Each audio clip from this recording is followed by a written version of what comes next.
Welcome. This is 21st of June 2025, Love Circle, Non-duality. What is a non-duality? Do a leader. No one is a leader. You don't think we do a leader. That's it.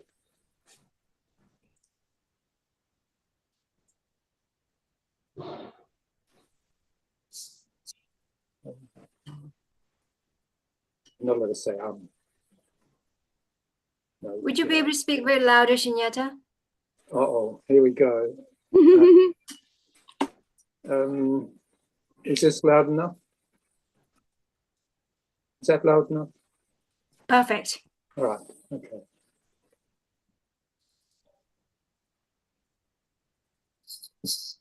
A subject. Is there a subject?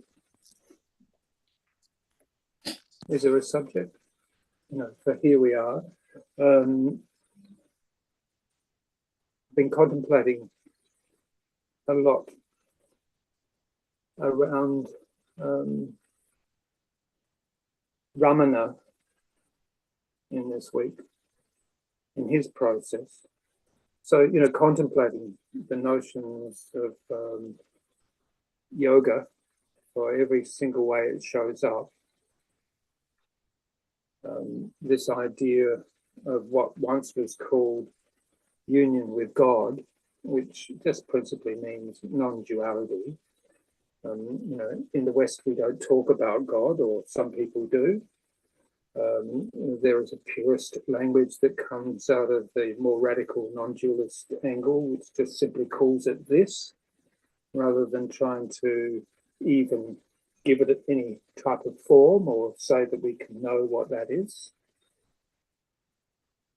So there's this supposed position between the apparent I and this as it's showing up to be. And this, for the apparent self, can only be an appearance. But there's no knowability in this, and nor is there needed to be a knowability in this. That everything happens of itself.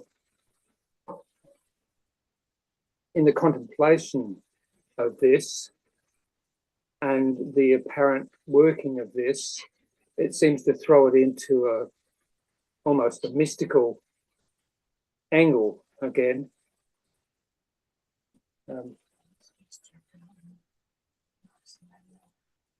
All right. Well, you have to change the seat because the swirly seat makes me want to swirl like this. You have to forgive me. I've been told by Ekomananda, don't swirl.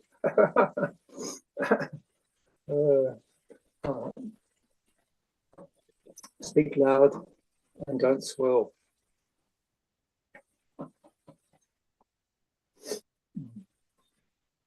All right, so let's look at this a little bit more deeply, and perhaps we can get into conversation about it. So, looking back to Ramana, who seems to be a pure conversation for what emanated as that beta non-duality, and has had a lot of influence for bringing this forward, although there's many, many, many sources for it. His commentary was Atma Vichara, which was simply described as a process as the eye looking at the eye. So no matter what shows up, for where perhaps entanglement may happen, or where we get engaged fully by mind or thought, perhaps it's better to call it thought arising, we're encouraged to look back to that sees this. The point is to validate or see if we can honestly validate a principal I. So in the deeper meditations, looking at the eye on eye, it comes to a point where it draws a blank, where thought arises and I seems to be situated in what we would call awareness. But that awareness is also occurring in thought. So we're encouraged to look at this more deeply, but that instruction to look more deeply is thought. Thought arises, and there's an encouragement to look at this, and in looking at this, we may discover that thought of itself is just arising, that it requires no individual at all. It's just arising.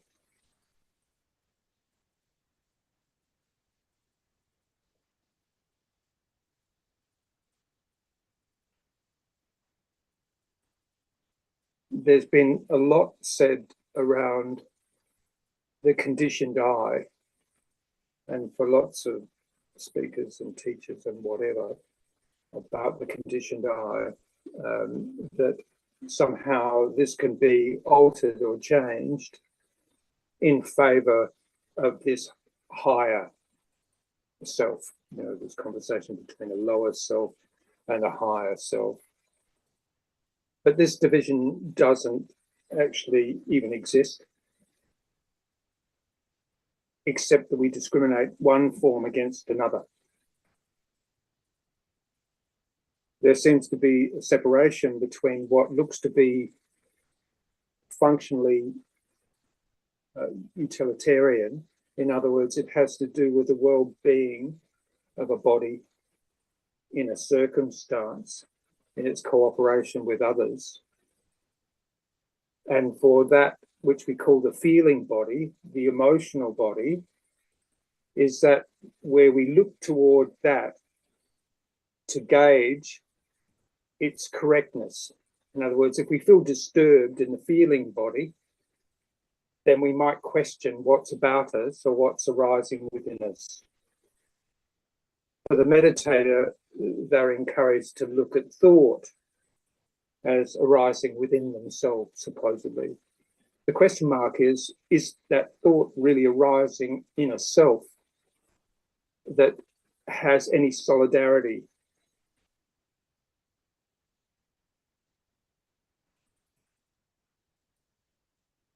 But if thought are not rising within the body, where do thought come from?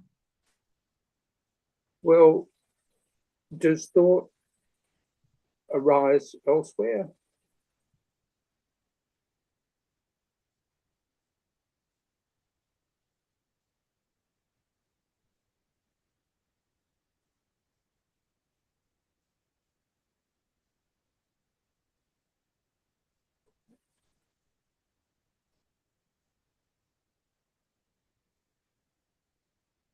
I guess the question itself, it's illusion and trying to identify where thoughts come from. As we investigate where thought come from, there's no answer. It can't answer this question. No. Well, it seems to have its locality situated in the position of what we call a self, which is body thought. And many teachers sort of encourage to say, well, you're not the body and you're not the mind, and situated elsewhere. And there's a danger in this too, but all this is just inquiry.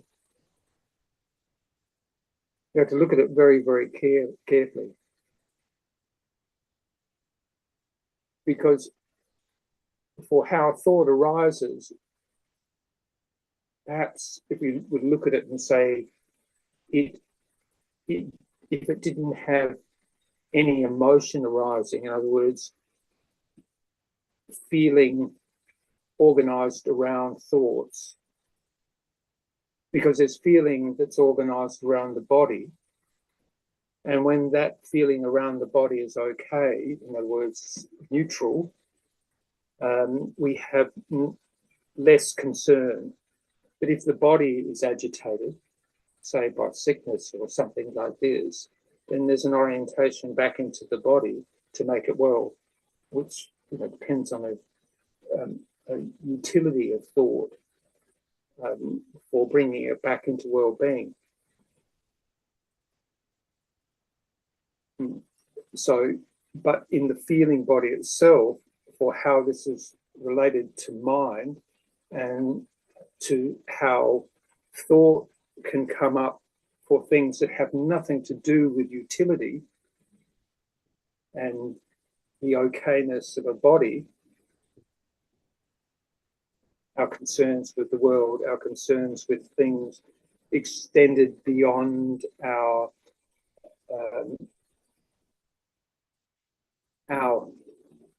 utility. There's no opportunity to do something. We're worried about wars in the world or people dying or people suffering unnecessarily.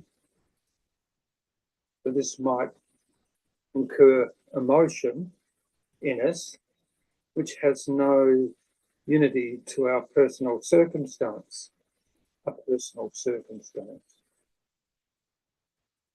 But the personal circumstance is just merely a body in its functioning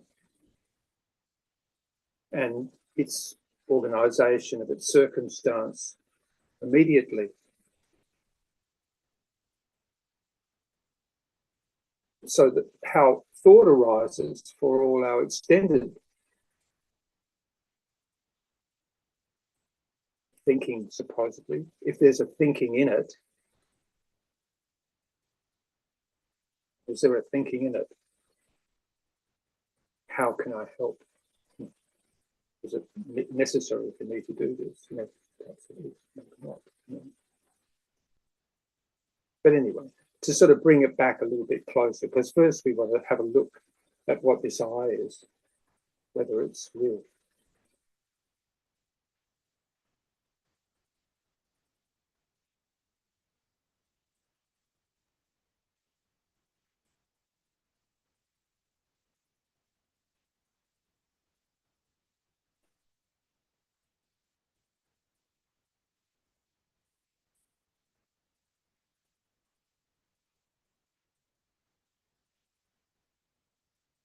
Can you expand on that? Thought have nothing to do with utility. Thought arising, nothing to do with utility, is supposedly around a personal concern, but that's only around the body's okayness. And we could put rally for a moral good, supposedly, for where we've been encouraged to say, save the world, or save humanity from its suffering, or save all sentient beings from unnecessary suffering.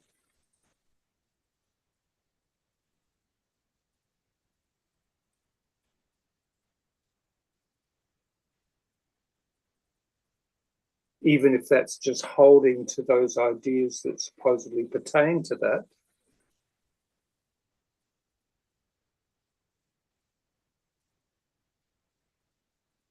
As a higher moral good, my own moral self-righteousness, well, that's just programmed, selective, isn't it? One sorting actually through mind. What's sorting through mind?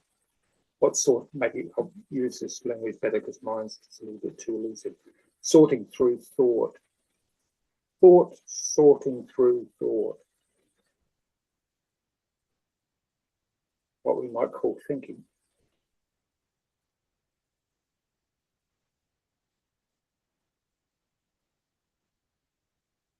When it comes to utility, that's easy. That's just organizing things.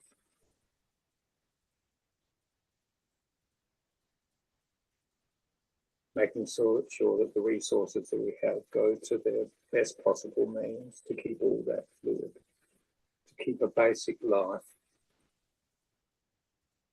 The body only needs so much food, needs warmth or shelter, water.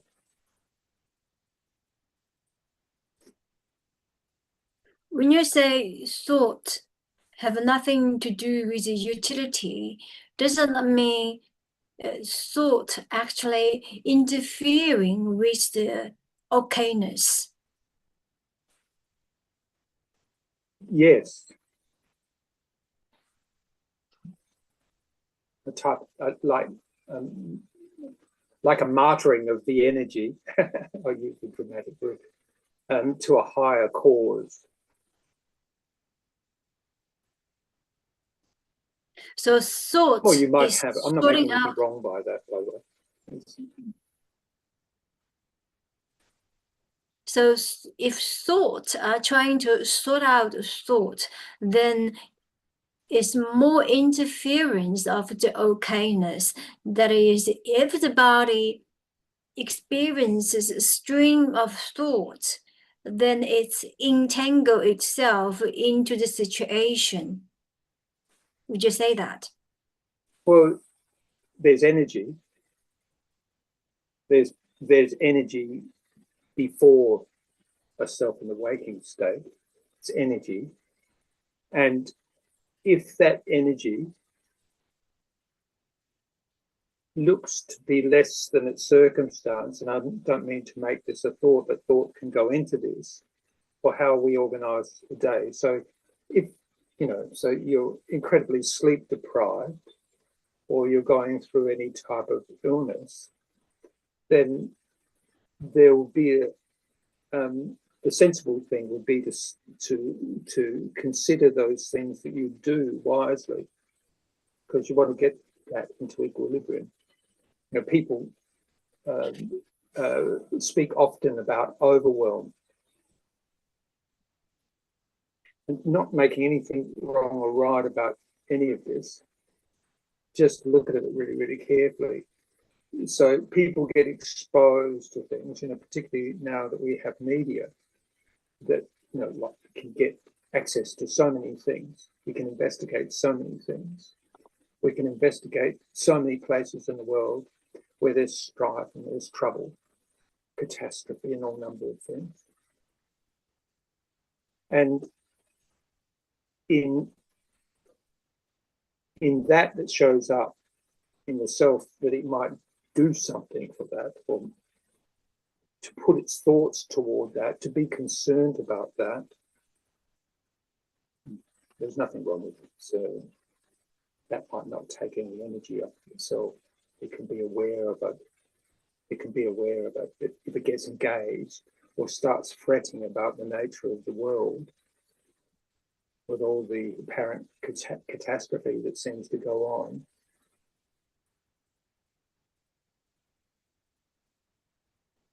these days you can look on the internet and they can closely estimate the amount of beings, human beings, dying in any moment, and the amount of human beings being born in any moment. I'm not sure how it goes at the moment, but I think that often there's more human beings being born in any moment than there are beings dying, but I could be wrong there. But of course, we don't factor in all the other sentient beings, the animals and everything that die for the cause of humanity, the livestock they eat, the environment, all these things. You could be horribly concerned about that, and there's nothing wrong with that.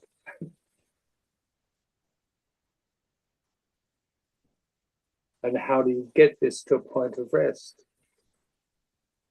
If you think that that's what you're doing to do so. This is about yoga, about union, about non-duality, or that there's so much suffering in the world and a sensitivity perhaps toward these things. And what is it that we best do?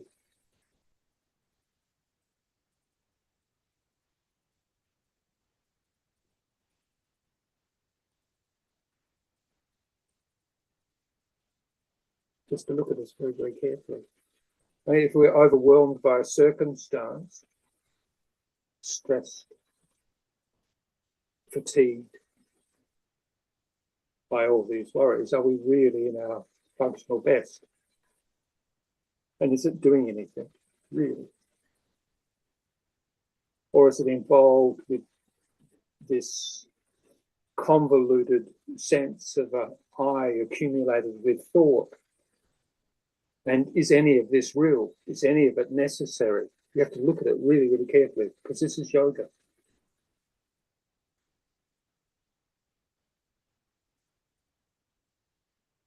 And, you know, a lot of the radical non-dualists say there's no need for meditation or there's no need for yoga. Well, that's not true, because there's moments where we hold in a deep state of contemplation, where apparently no thought arises,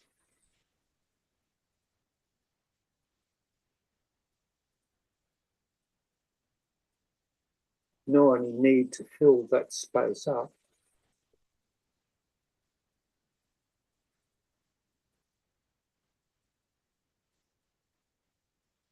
And if you were to consider that if the conditioned thoughts arising had to be totally preoccupied with all the suffering of the world and finding solution for the suffering in the world for all its waking time,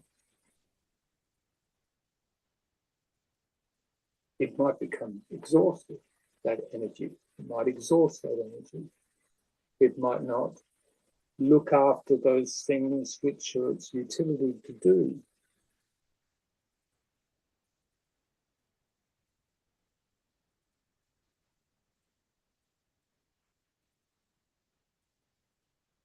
And these things are arising. The exposure of this is constant.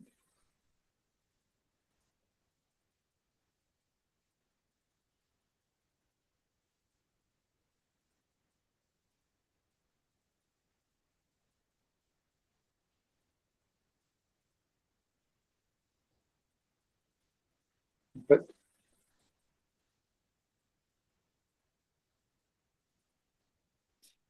that there's any thought needed to think into often isn't arising.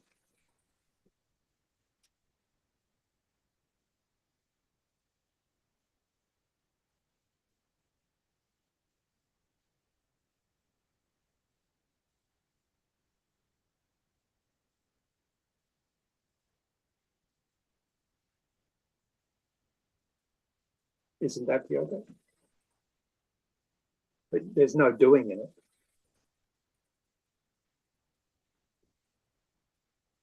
There's no need to do anything.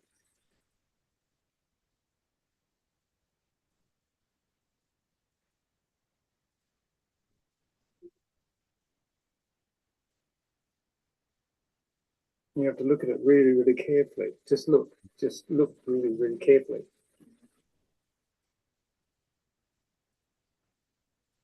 What we call awareness becomes a means. It's just simply looking.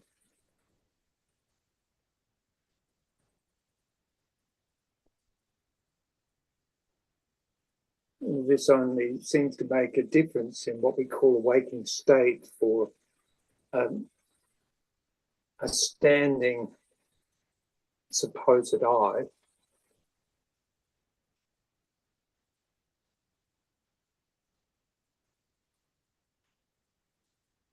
Located in a situation, in a circumstance, in a world.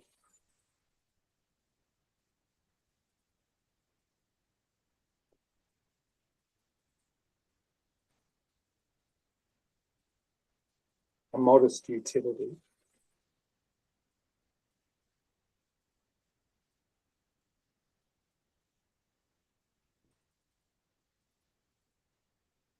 Perhaps more phenomenal than it's ever been. Incredible resources available to it. despite a modest means.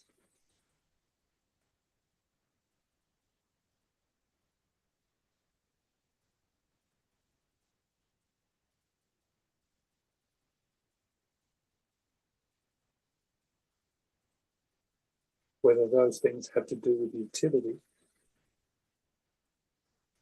or just about the simple okayness of being here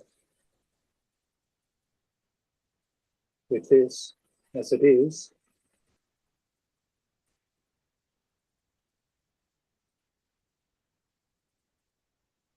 perfection in itself,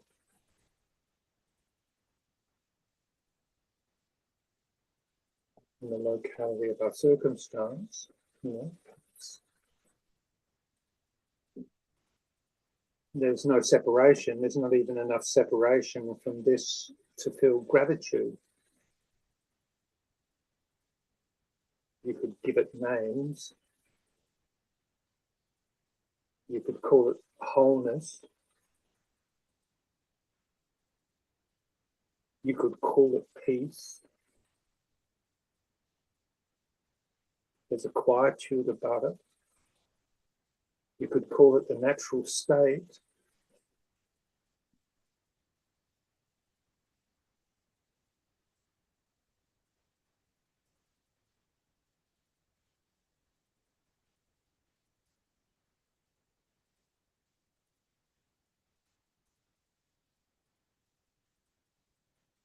Awareness seems to be here like a facility openness for thought to arise.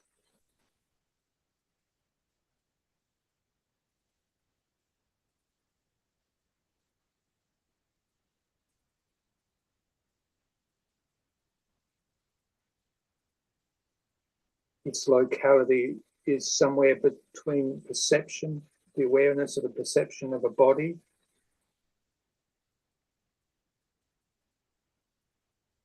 but not strictly so.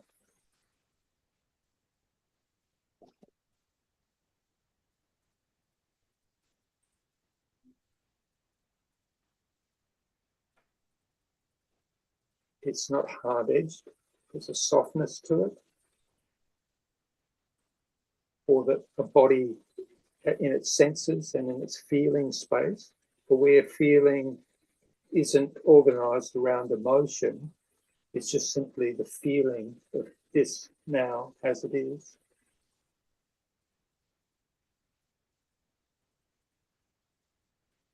It's not hard-edged. There's a softness to this. And it fills out into the world.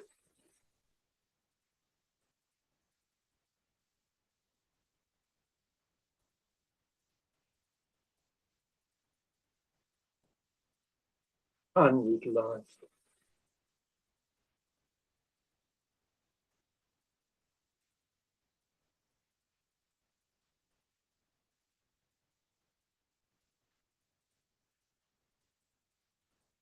No need for anything.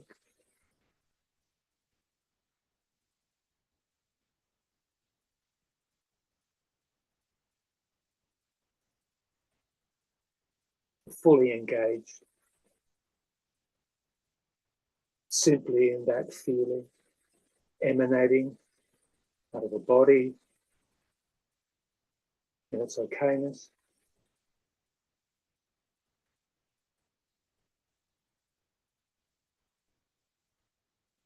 No concern with writing anything.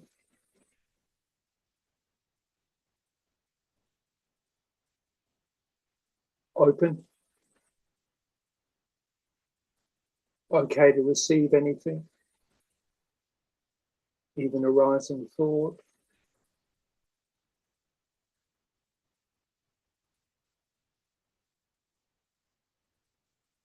The space of what we call thought, people call mind, merges into our perceptions.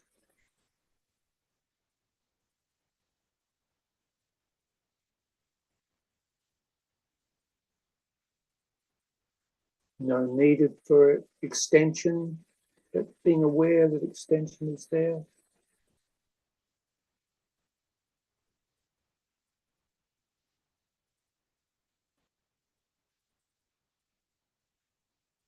This is yoga. This is meditation. This is contemplation. There's quietude in this. It's its foundation. There's silence. There's a silence to it. You can't name it. Its centrality you can't name.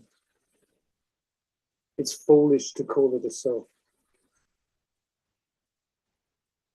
It's not an accumulation.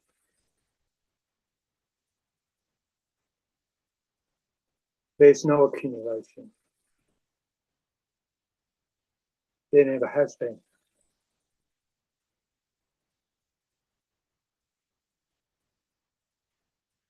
Supposed abilities know how just arise when they're needed.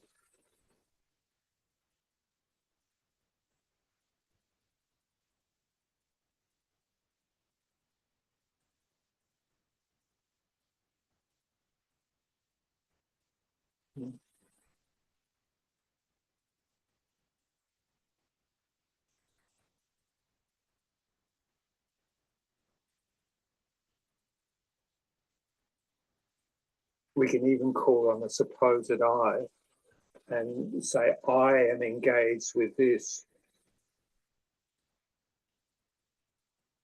But when we look at that, you have to look at it carefully.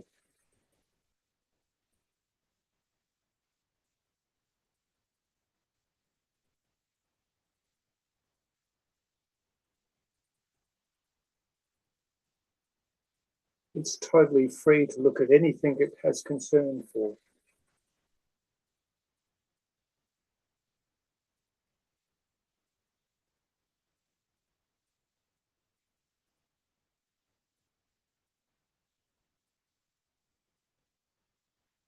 To look at that direction of thought for where it might get engaged, fall into rapture, might feel entanglement.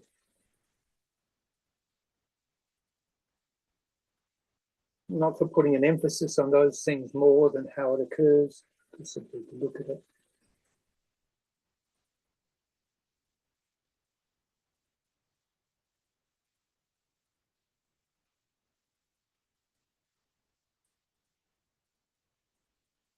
To look at that looks to be attention, look at our focus of attention, watch our drifting of attention.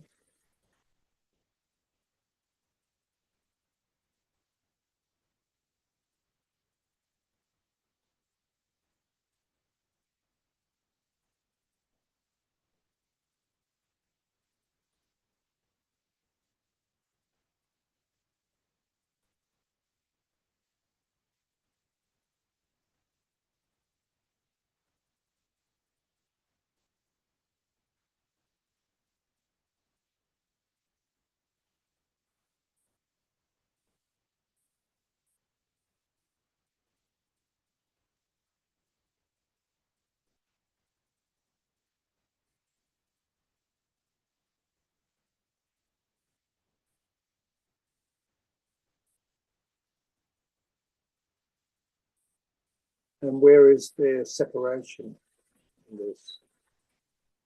It's not merely the organism, because the organism of itself is also in an atmosphere. It's in a circumstance. It's in a world. And energetically, those two things are simultaneous.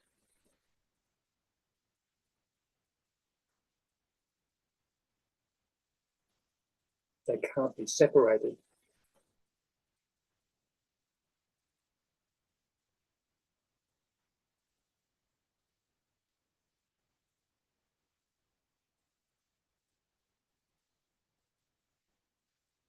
That we call feeling, or where it's directed with emotion, or where it's made soft for feeling, which seems to be situated out of the locality of a body, energetically is indivisible in the whole of what appears to be this, a world circumstance.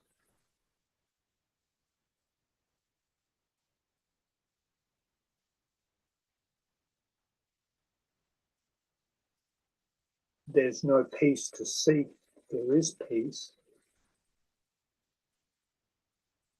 There's no stillness to attain, it is stillness.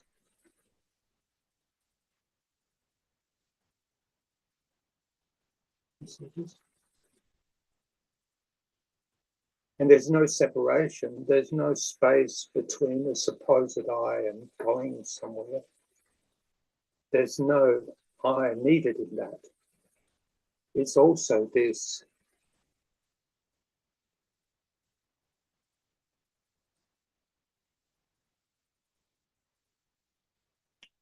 It's all this. It's never not been this.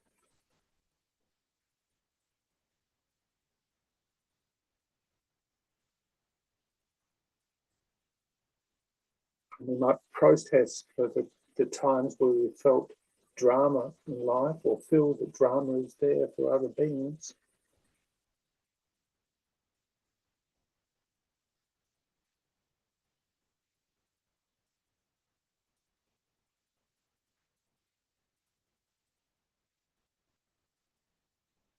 Even experience has value in that nothing lasts, nothing is permanent, and that is our freedom. Or I should probably more correctly say, this is the freedom of this.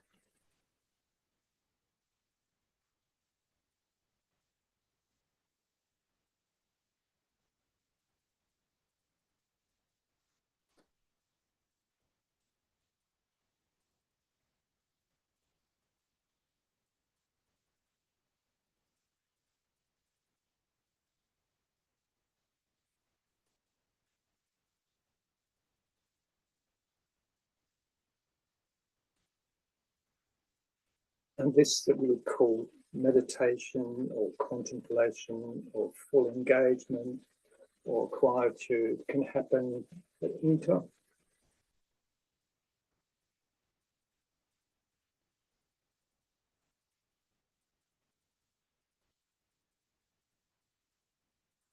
In fact, there's never any separation from it. There's no doing in it. There's absolutely no doing, not me.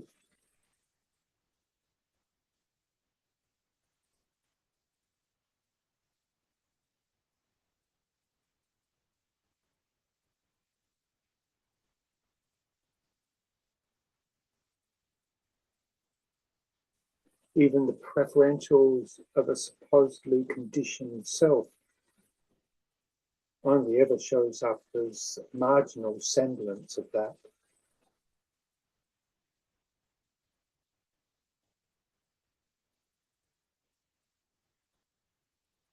For what's called negative emotion, irritation, anger, whatever. Perhaps that just simply has to do with the utility of a body in a world.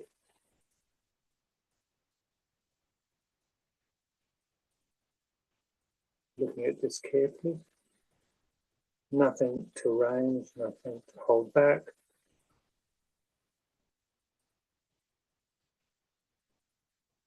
Allowing things to arise, whether in circumstance or quietude.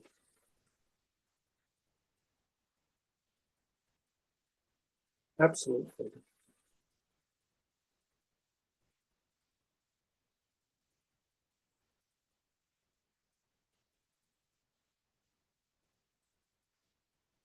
And no pressure on a supposed I. This is the quality of this.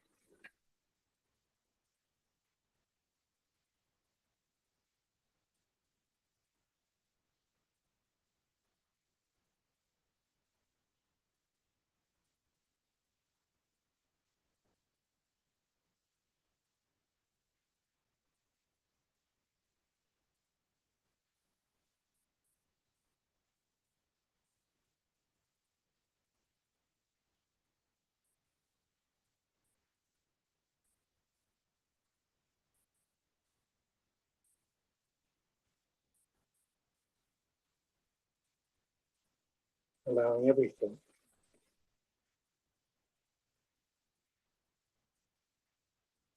Even the supposed distance from this.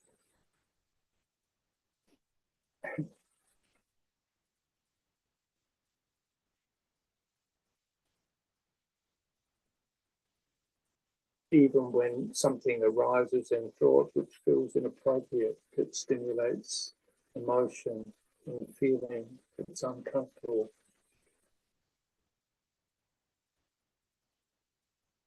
Perhaps a curiosity in this.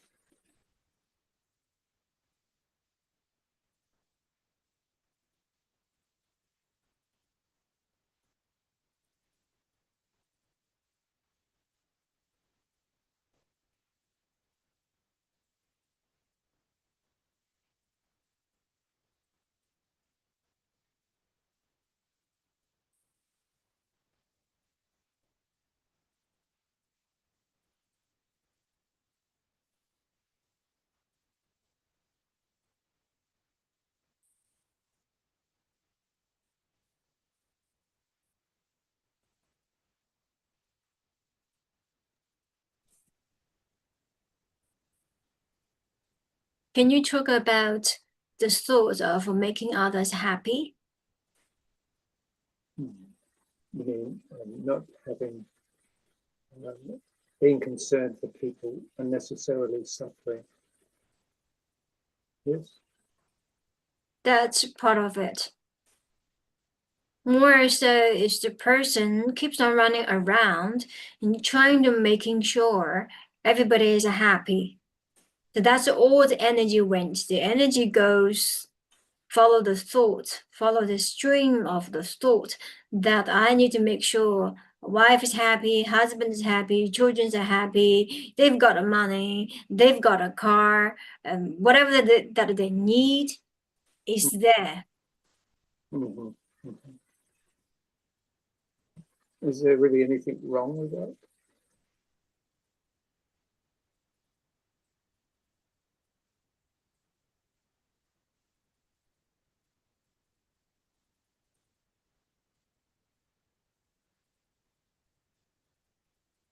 The body moves according to the energy stirred up in the body. Perhaps there isn't anything wrong with it. I guess the point is,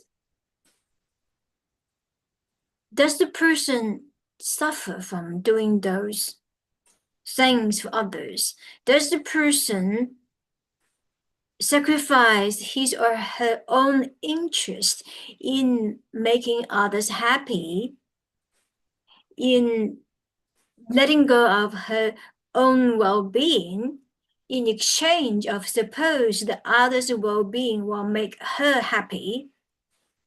Because the body who delivers the services to others, they receive certain levels of satisfaction. That satisfaction is in exchange of their own physical, emotional, mental, and spiritual well-being. Maybe not spiritual well-being.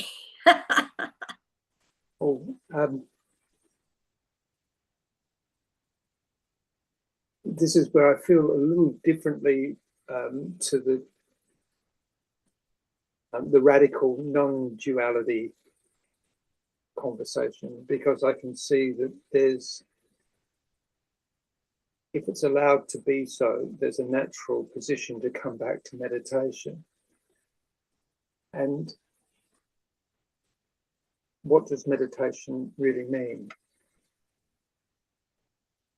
Meditation is just simply awareness of what's happening as it is, and resting into that, watching thought, but perhaps not feeling obliged to respond, and to understand those energies, having a curiosity for where those volitions, those drives, because energy of itself is perfectly fine.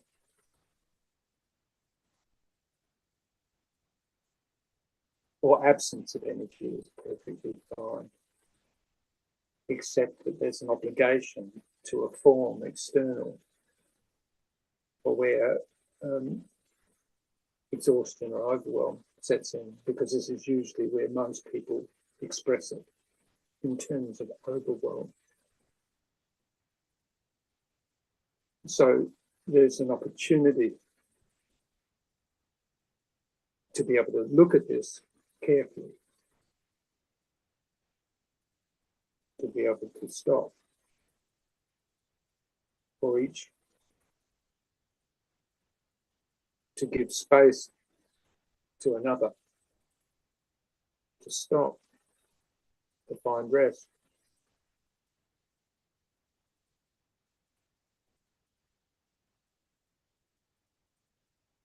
It's an inquiry. This is where the onus is to the supposed self-inquiry. The self-inquiry is looking for understanding how to usefully use this body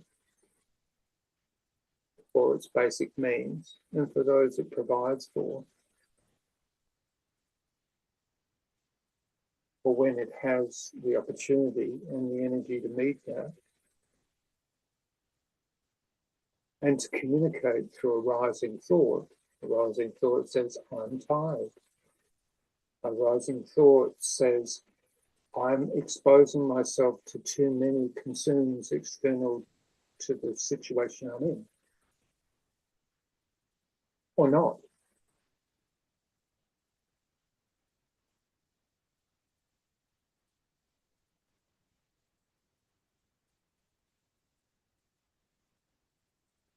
Meditation and contemplation coupled together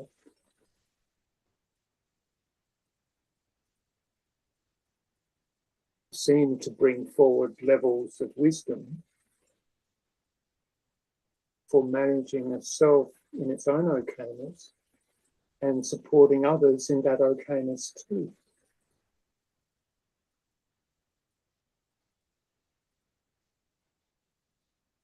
Firstly, to understand that okayness for a body in circumstance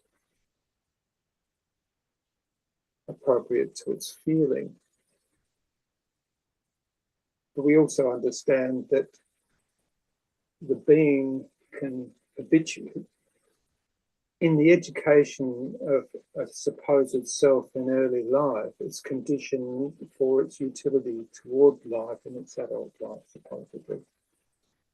But many, many other things are superimposed. We're not born into a situation where parents are free from excessive emotion, which might not have any utility at all. And we also, as a self, embrace these things for our preferences for what supposedly makes us happy in a moment at the expense of other things. So all this needs to be looked at very, very carefully.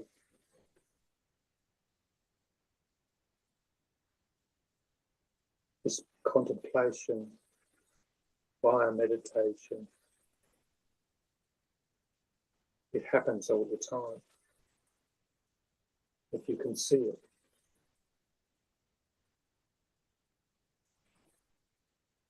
But often what happens is when the supposed self is disengaged, it becomes bored because it gets used to being filled up and stimulated and overstimulated all the time.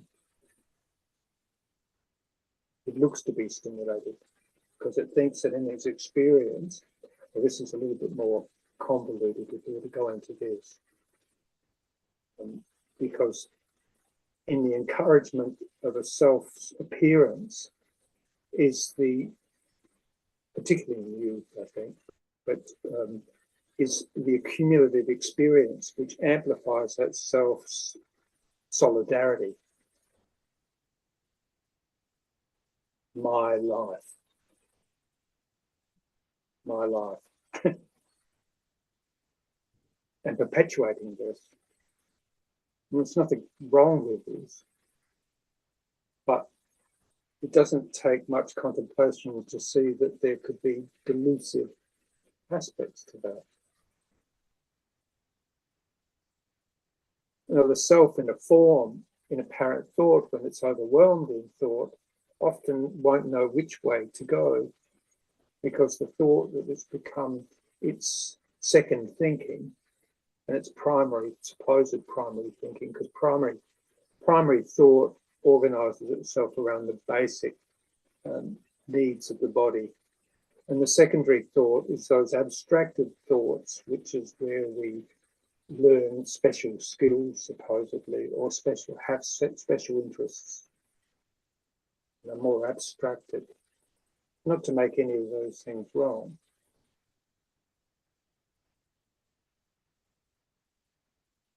We have to look at it very, very carefully, how we spend our energy.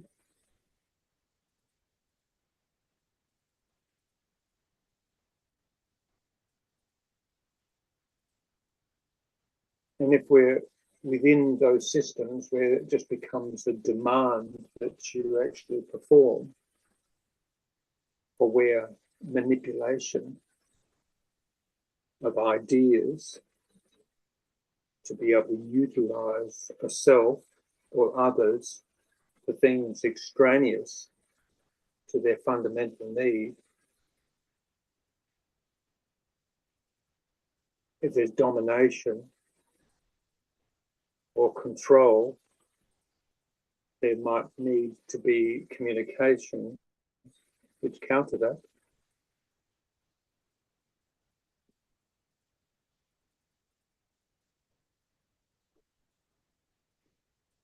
But fundamentally, there's a need to come back to stillness first, to orientate.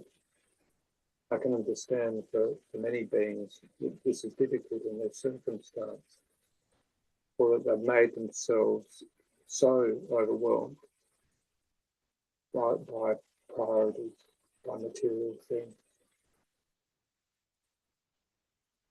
that there's an unraveling that needs to happen. There's support that's needed here for people to see what causes them to suffer. It's not for happiness, because happiness of itself is not necessary. The body isn't concerned with happiness, it's just concerned with okayness. And that okayness is very, very simple. It only has a very, very small requirement. It's only in the secondary impulses which have us want to extend what we call ourself into something greater, where the exhaustion can come.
Perhaps let's sit in silence for some time.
And slowly come back to the body. Come back to your room, your environment.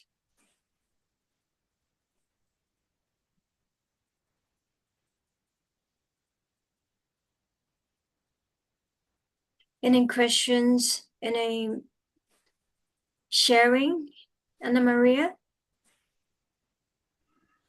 Thanks for being with us this morning. Oh, it's been my joy. Do I have any questions? No. No questions. That's good. Good. Good, lovely. Great to see you. To feel a lot happier, a lot of uplifting energy today. Yes. I'm sitting out in the backyard. It's been an interesting morning. We've had a power outage, and so I'm currently hooked up to a hotspot via the phone, which was almost dying. But this is where I was meant to be, so I'm really happy. Yeah, it's a gorgeous morning.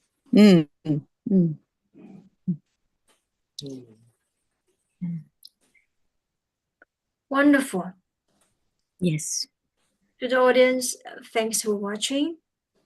Thought, come and go. See you in the next episode.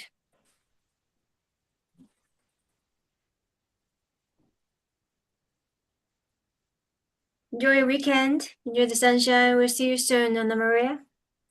Yes. Bye-bye. Love you. Bye.